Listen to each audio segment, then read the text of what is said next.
क्या आप जानते हैं कि भारत और पाकिस्तान का विभाजन केवल दो देशों का नहीं बल्कि लाखों जिंदगियों का दर्द था। आज हम आपको उस काले दौर की कहानी सुनाने जा रहे हैं जब एक रेखा ने करोड़ों लोगों की जिंदगी को खंडित कर दिया। 1947 का वह समय जब हमारी आजादी के साथ साथ एक गहरी घातक दीवार खड़ी हो गई थी जो अपनों को अलग कर देती थी। आजादी के ठीक एक दिन पहले भारत और पाकिस्तान के बीच खिंची वह लकीर ने लाखों लोगों के घरों को उजाड़ दिया। वे लोग जो कभी एक दूसरे के साथ जीते थे, अचानक दुश्मन बन गए। घर छोड़ने पड़े, अपना सब कुछ पीछे छोड़ना पड़ा और सबसे बुरा यह था कि यह सब एक पल में हुआ, जैसे कोई भयंकर तूफान आया हो। कभी न भूलने वाली वह रात जब लोगों के दिलों में गहरे घाव बने और वे अपनी मिट्टी को छोड़ने पर मजबूर हो गए। यह केवल एक विभाजन नहीं था, यह एक दर्द था जो अब भी हमारे दिलों में महसूस होता है। 15 अगस्त 1947 का दिन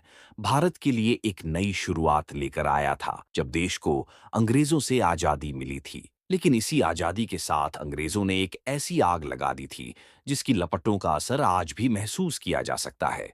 एक तरफ जहां लोग आजादी का जश्न मना रहे थे, वहीं दूसरी तरफ बंटवारे के दर्द से कराहते लोग थे। 14 अगस्त 1947 की रात, ठीक आजादी के एक दिन पहले, देश का विभाजन हुआ था। यह विभाजन इतना दर्दनाक था कि किसी ने भी कल्पना नहीं की थी कि एक रात में लाखों लोगों को अपना घर-बार, जमीन जायदाद छोड़नी पड़ेगी। इतना ही नहीं, इस बंटवारे के दौरान हुए दंगों में लाखों निर्दोष लोग अपनी जान से हाथ धो बैठे।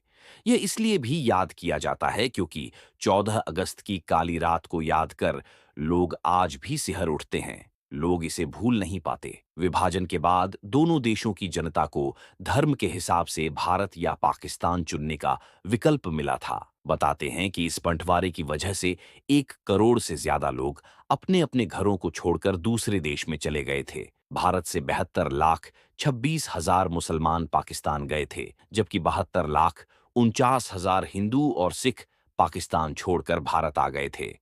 ये सब कुछ इतनी जल्दी हुआ कि लोग अपना सब कुछ छोड़कर और एक नया जीवन शुरू करने के लिए पलायन कर गए। विभाजन के बाद कई जगहों पर दंगे भड़क उठे थे।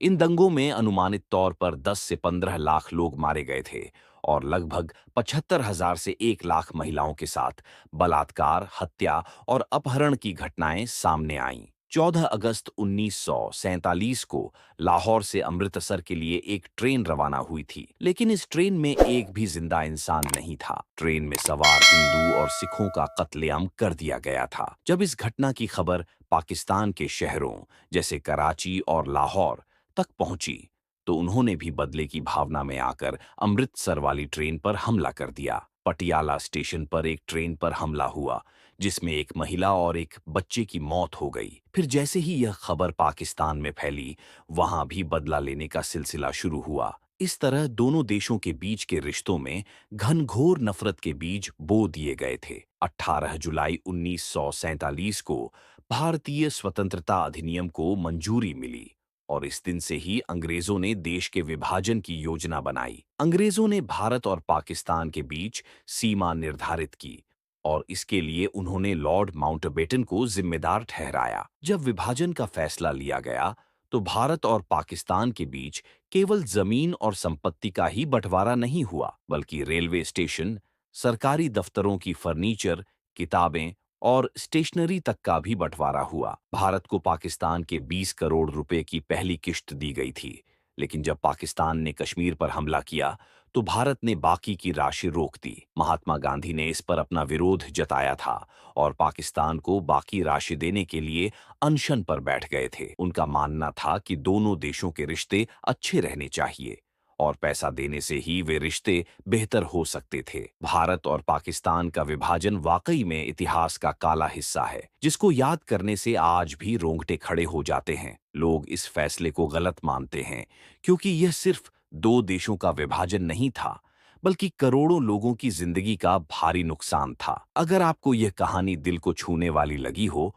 और आप ऐसे ही और भी सच्ची और दिल दहला देने वाली कहानियां सुनना चाहते हैं, तो हमारे चैनल को सब्सक्राइब करें।